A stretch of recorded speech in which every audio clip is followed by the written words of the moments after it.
কালকে রাশিয়ার president Putin Saint Petersburg economic ফোরামে এমন এক বক্তব্য পেশ করেছেন যা শুনে গোটা বিশ্ব কার্যত চমকে যায়। এর আগেও রাশিয়া এবং ভারতের বন্ধুত্ব নিয়ে বিভিন্ন জায়গায় বিভিন্ন ফোরামে আলোচনা হয়েছে, কিন্তু এবার রাশিয়া ভারতকে নিয়ে, স্পেশালি ভারতের প্রধানমন্ত্রী নরেন্দ্র মোদীকে নিয়ে যে ধরনের কথাবার্তা বললেন, তাতে একটা জিনিস স্পষ্ট হয়ে যাচ্ছে যে ভারত এবং রাশিয়ার যে বন্ধুত্ব, তা অতীতে যেমন ছিল, বর্তমানে তার থেকে কয়েক গুণ বেশি গতিতে দৌড়চ্ছে। সরাসরি তিনি বলে বসলেন যে ভারতকে কোনো অবস্থাতেই আমেরিকা এবং পশ্চিমা বিশ্ব থামাতে পারেনি। এমনকি এই ধরনের কথাবার্তা বলার পর রাশিয়া পরিষ্কার বলেছে যে ভবিষ্যতেও ভারতের সঙ্গে রাশিয়ার সম্পর্ক একই রকম বজায় থাকবে এবং তেল কেনা নিয়ে রাশিয়ার সঙ্গে ভারতের যাবতীয় চুক্তি তা বর্তমানে বহাল আছে।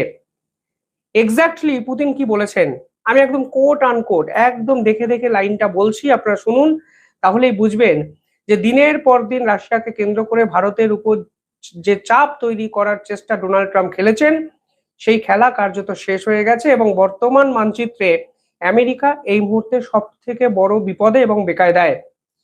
কালকে রাশিয়া পরিষ্কারভাবে বলেছেন, পুতিন বলেছেন, ভারতের প্রধানমন্ত্রী নরেন্দ্র মোদী ও বিশ্বের বৃহত্তম জনসংখ্যার দেশ ভারতের উপর চাপ সৃষ্টি করার আন্তর্জাতিক খেলা তা কিন্তু মারাত্মকভাবে ভেস্তে গেছে এবং এই ধরনের খেলা আসলে ভয়ঙ্কর একটি খেলা। সেখানে পরিষ্কারভাবে তিনি আরো অনেক কথা বলেন। দ্বিতীয়ত, যেখানে যে কথাটি নিয়ে সব থেকে বেশি আলোড়ন তৈরি হয়েছে, সেটা এখন পুতিন একইভাবে বলেছেন আন্তর্জাতিক স্তরের সামনে। তিনি বলেছেন সবাই এখন বুঝতে পেরেছে যে প্রধানমন্ত্রী নরেন্দ্র মোদী ও এবং ভারতের উপর চাপ সৃষ্টি করা আন্তর্জাতিক সম্পর্কের জন্য ঠিক কতটা ক্ষতিকর। এই চাপ কোথা থেকে আসছে তা বড় কথা নয়, কিন্তু এই চাপের ফলে ভারতের উপর কোনো নেতিবাচক প্রভাব পড়েনি। অর্থাৎ পরিষ্কারভাবে বলা হয়েছে পুতিনের মাধ্যমে যে পশ্চিমা বিশ্ব যেরকম অহংকারী দৃষ্টিভঙ্গিতে রাশিয়ার থেকে তেল কেনা নিয়ে ভারতের উপর ক্রমাগত চাপ তৈরি করেছেন, সেই চাপের কাছে ভারত মাথা নোয়ায়নি এবং আজকের দিনে দাঁড়িয়ে ভারতের উপর কোনো ধরনের নেগেটিভ ইম্প্যাক্ট পড়েনি। ফলে সব মিলিয়ে কালকে রাশিয়া ওপেনলি ভারতের পাশে কিন্তু এসে দাঁড়ালো এবং এই ধরনের কথাবার্তা নিঃসন্দেহে ডোনাল্ড ট্রাম্পের কাছে বড় ধাক্কা। পুতিন আরো অনেক কথা বলেছেন, আমি স্টেপ বাই স্টেপ আপনাদের পরে আমি শোনাচ্ছি এবং বোঝানোর চেষ্টা করছি যে কেন এই স্টেটমেন্টগুলো আন্তর্জাতিক সম্পর্কের জন্য এবং জিওপলিটিক্যাল অ্যাসপেক্টে অত্যন্ত গুরুত্বপূর্ণ হয়ে যাচ্ছে। কালকে ডোনাল্ড ট্রাম্প তার পার্লামেন্টে 215 এবং 208 এই ব্যবধানে ভোটে হেরে গেছেন। অর্থাৎ তার দলেরই একাধিক সাংসদ ডোনাল্ড ট্রাম্পের সঙ্গে নেই। বঙ্গ রাজনীতিতে মমতা ব্যানার্জির যা অবস্থা, আমেরিকার রাজনীতিতে ডোনাল্ড ট্রাম্পেরও কিন্তু সেই অবস্থা হচ্ছে, কারণ ওপেন ফোরামে তার দলের সাংসদরাই, রিপাবলিকানদের যে একাধিক সাংসদ, তারাই ডোনাল্ড ট্রাম্পের একাধিক সিদ্ধান্তে সহমত পোষণ করছেন না। বর্তমানে রাশিয়ার পক্ষ থেকে আরো কিছু স্টেটমেন্ট এসছে, সেখানে কালকে তিনি বলেছেন যে এই মুহূর্তে ভারত বিশ্বের অন্যতম শীর্ষ অর্থনীতি, যা বর্তমানে সব থেকে বেশি গ্রোথ রেট আমাদের সামনে কিন্তু প্রডিউস করেছে। অর্থাৎ এই ভারতকে উপেক্ষা করা কার্যত আর সম্ভব নয়। কিন্তু আমেরিকা এবং পশ্চিমা বিশ্ব প্রাথমিকভাবে 6 মাস আগেও এই ভারতকে উপেক্ষা করতে চেয়েছিল এবং ভারতের উপর অকারণে ট্যারিফ চাপিয়ে প্রেসার ট্যাকটিক্স অ্যাপ্লাই করে ভারতকে পায়ের তলায় দলিয়ে রাখতে চেয়েছিল। কিন্তু কালকে পুতিন স্পষ্ট বলে দিয়েছেন এই ধরনের চাপ আসলে ভারতের উপর কোনো নেগেটিভ ইম্প্যাক্টই কিন্তু ফেলেনি। এবার পুতিন আর কি বলেছেন, পুতিন বলেছেন যে আমরা আনন্দিত যে ভারত তার জাতীয় স্বার্থ রক্ষার জন্য গুরুত্বপূর্ণ একাধিক এমন সিদ্ধান্ত নিয়েছে যা ভারতের ভবিষ্যৎকে উন্নত করতে পারে। তিনি বলেছেন যে ভারত প্রতি মুহূর্তে বিশ্বের বাকি সমস্ত দেশের সঙ্গে সম্পর্ক উন্নতি করেছে এবং উন্নয়নশীল একটা দেশের ভূমিকা নিয়েছে। অর্থাৎ পরিষ্কার হয়ে যাচ্ছে যে ডোনাল্ড ট্রাম্প যা চেয়েছিলেন তা আসলে তিনি ভারতের সঙ্গে করতে পারেননি। এবার ডোনাল্ড ট্রাম্প কি চেয়েছিলেন, ডোনাল্ড ট্রাম্প চেয়েছিলেন এই ভারতকে এক ঘরে করে রাখতে। এর জন্য ক্রমাগত ডোনাল্ড ট্রাম্পের সাগরেদরা ভারতকে নিয়ে একাধিক নেতিবাচক কথাবার্তা বলেন। এমনকি ডোনাল্ড ট্রাম্পের এক পারিষদ পরিষ্কার বলেছিলেন যে রাশিয়ার থেকে তেল কিনে আসলে বড় লোকদের এবং ব্রাহ্মণদের সুবিধা করে দিচ্ছেন মোদি। অর্থাৎ সেই ব্রিটিশ আমলে যেরকম ডিভাইড অ্যান্ড পলিটিক্স খেলার চেষ্টা ইংরেজরা করত, যে জাতপাতের আধারে ভারতীয় সমাজকে ভেঙে দাও, ভারতের বিরোধী রাজনৈতিক দলের কাছে কিছু অস্ত্র তুলে দাও এবং ব্রাহ্মণ ক্ষত্রিয় বৈশ্য মানে এই বর্ণাশ্রম প্রথাকে ফের ভারতের রাজনীতিতে ফিরিয়ে আনার চেষ্টা করো এবং কিছু কতিপয় বিরোধী রাজনৈতিক দলকে উস্কে দাও, সেই চেষ্টা কিন্তু ডোনাল্ড ট্রাম্পের পক্ষ থেকে পরিষ্কার করা হয়েছিল মাস 6 আগেও।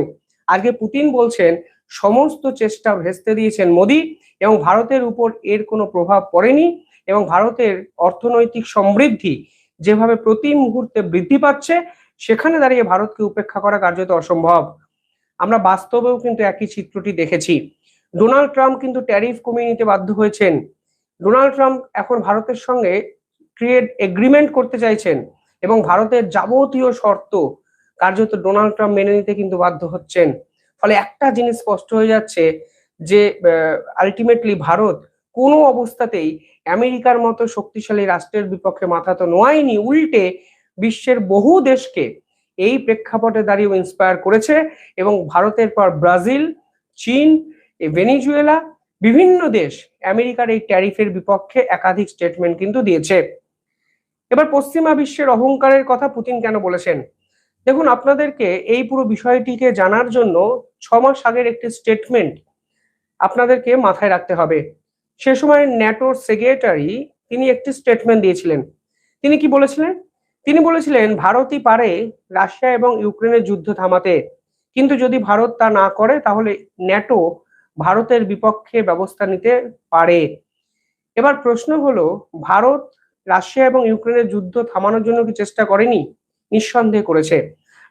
ভারতের ঘোষিত নীতি ব্যালেন্স ডিপ্লোম্যাসি, কোনো দেশের সঙ্গে কোনো দেশ যুদ্ধ করুক তা ভারত চায় না, ভারত চায় শান্তিপূর্ণ সহাবস্থান।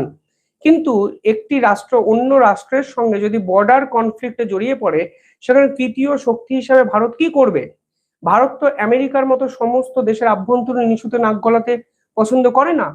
ভারত সিমলা এগ্রিমেন্ট করে পাকিস্তানের সঙ্গে যে বর্ডার ডিসপুট আছে ঠিক সেটাকেও কিন্তু তৃতীয় শক্তির হাত থেকে রক্ষা করেছে। অর্থাৎ এই চুক্তি অনুযায়ী ভারতও কিন্তু তৃতীয় শক্তির কোনো ইন্টারভেনশন তাদের কাশ্মীরকে নিয়ে চায় না। ফলে ভারতও একই সঙ্গে এই পার্টিকুলার নৈতিকতা ফলো করে এবং কোনো দেশের সীমান্ত নিয়ে যদি যুদ্ধ লাগে ভারত শান্তিপূর্ণ সহাবস্থানের কথা বলে, ব্যালেন্স ডিপ্লোম্যাসি ইমপ্লিমেন্ট করে। ভারত কখনো বলে না ভাই যুদ্ধ করুন, এই যুদ্ধে পৃথিবীর লাভ হবে। ফলে ভারতের যা করা উচিত ভারত ঠিক দায়িত্বশীল রাষ্ট্র হিসাবে সেটাই করেছিল। কিন্তু ডোনাল্ড ট্রাম্পের মনে হয়েছে বা ইউরোপীয় শক্তিগুলোর মনে হয়েছে যে ভারত ক্রমাগত রাশিয়ার থেকে তেল কিনে রাশিয়াকে যুদ্ধ চালিয়ে যেতে সাহায্য করছে, তাই ভারতকে অবিলম্বে তেল কেনা বন্ধ করতে হবে। এবার ভারত রাশিয়ার থেকে তেল কেন কেনে? কারণ রাশিয়া ভারতকে যে ধরনের ডিসকাউন্ট দেয় তা বিশ্বের আর কোনো দেশ দেয় না। তো ভারতের অর্থনৈতিক বর্তমানে যে পরিকাঠামো সেখানে পাবলিক মানি সেখানেই খরচ করা উচিত বা হবে যেখানে ভারত ডিসকাউন্ট পাবে, কম দামে তেল পাবে। এবং 2023-এর পরবর্তী সময় থেকে রাশিয়া ভারতকে যে পরিমাণ ডিসকাউন্ট দেয় তা বিশ্বের অন্য কোনো রাষ্ট্র দেয় না। এবার কালকে যদি রাষ্ট্র বা ভারতবর্ষ মনে করে যে রাশিয়ার থেকে অন্য একটা দেশ ভারতকে কম দামে তেল দিচ্ছে তাহলে ভারত সেখান থেকে তেল কিনতে পারে। ফলে পুরোটাই অর্থনৈতিক লাভ ভারতের। এবং রাশিয়ার থেকে তেল কেনা ভারতের রিফাইনারি গুলোর জন্য অত্যন্ত সহজ, কারণ এখানে যে রিফাইনারি গুলো আছে তার যে প্রোডাকশন ক্যাপাবিলিটি, পরিশোধন ক্ষমতা, সেটাও কিন্তু রাশিয়ার তেলের জন্য অত্যন্ত অ্যাপ্রোপ্রিয়েট। ফলে ভারত তার অর্থনৈতিক সুবিধা দেখে, লাভ দেখে এবং পরিকাঠামোগত রাশিয়ার তেল ভারতের এগেনস্টে কোনো ধরনের বাধা সৃষ্টি করে না। এবং ভারত সেই রিফাইন অয়েল আবার ইউরোপেও বিভিন্ন ক্ষেত্রে কিন্তু বিক্রি করে। ফলে সেখান থেকে ডোনাল্ড ট্রাম্পের মনে হয়েছে যে রাশিয়ার সঙ্গে এই তেল কেনাবেচাটা আসলে আমেরিকার বিপক্ষে যাচ্ছে। এবার বিশ্বের কোন দেশ কার থেকে তেল কিনবে, বিশ্বের কোন দেশ কার সঙ্গে কথা বলবে, এটা তো ডোনাল্ড ট্রাম্প ঠিক করতে পারে না। মানে মমতা ব্যানার্জি যেমন বঙ্গ রাজনীতিতে বিরোধীদের কন্ট্রোল করতে চাইতেন, ডোনাল্ড ট্রাম্পের অবস্থাটা ঠিক সেটাই হয়েছিল যখন তিনি বিশ্বের সমস্ত দেশের আভ্যন্তরীণ বিষয়ে নাক গলিয়ে ফেলতেন এবং কার্যত সমস্ত দেশকে কন্ট্রোল করার চেষ্টা করতেন।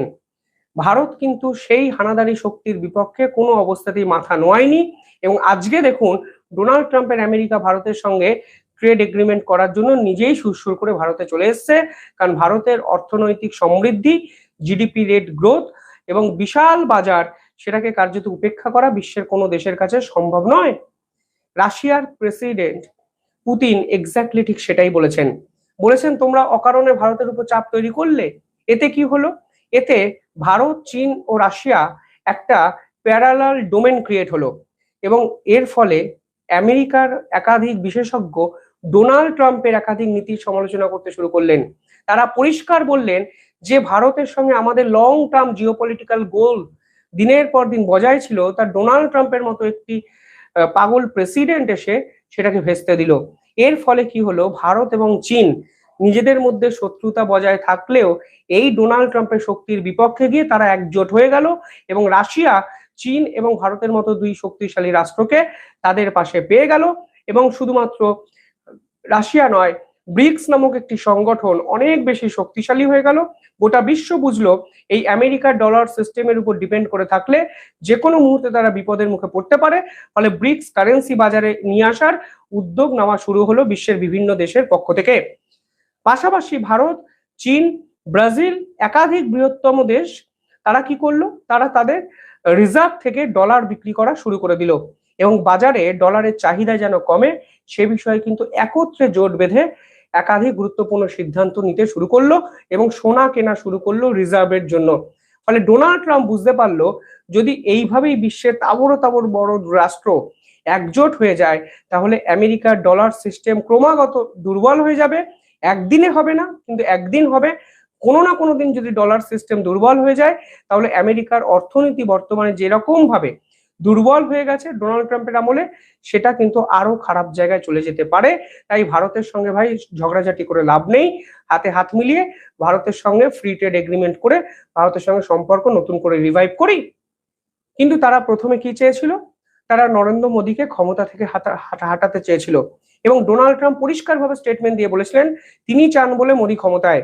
এই যে একটা রাষ্ট্রের প্রধানমন্ত্রীর পক্ষে কতটা অসম্মানজনক বিবৃতি, তা হয়তো পাগলা আনপ্রেডিক্টেবল ট্রাম্প সেদিন বোঝেননি, কিন্তু আজকের দিনে দাঁড়িয়ে তিনি বুঝতে পারছেন আসলে ভারত পাল্টা কোনো বিবৃতি না দিয়ে এমন কিছু কাজকর্ম করেছেন যা আসলে আমেরিকার ভবিষ্যৎকে বড়সড় সংশয়ের মধ্যে নিয়ে আসতে বাধ্য ছিল। আর পুতিন সমস্ত এপিসোডটি জানেন বলেই কালকে তিনি পরিষ্কার বলেছেন যে পশ্চিমা বিশ্ব যেরকম অহংবোধের সঙ্গে, ডোনাল্ড ট্রাম্প যেভাবে অহংকারের সঙ্গে আজকে ভারতকে ডমিনেট করতে চেয়েছে, আলটিমেটলি তিনি তা পারেননি এবং ডোনাল্ড ট্রাম্পের এই ট্যারিফ কোনো অবস্থায় ভারতের উপর কোনো নেগেটিভ ইম্প্যাক্ট তৈরি করতে পারেনি। অর্থাৎ ডোনাল্ড ট্রাম্পকে গোহারা হারালেন মোদি এবং সেই পুরো বিষয়টা কিন্তু ফাঁস করে দিলেন রাশিয়ার প্রেসিডেন্ট পুতিন কালকে সেন্ট পিটার্সবার্গে তৈরি হওয়া নতুন ইকোনমিক ফোরামের বক্তৃতা দিতে গিয়ে, যা গোটা বিশ্বকে আলোড়িত করেছে কালকেই। আপনারা কিভাবে দেখছেন কমেন্টে জানাবেন।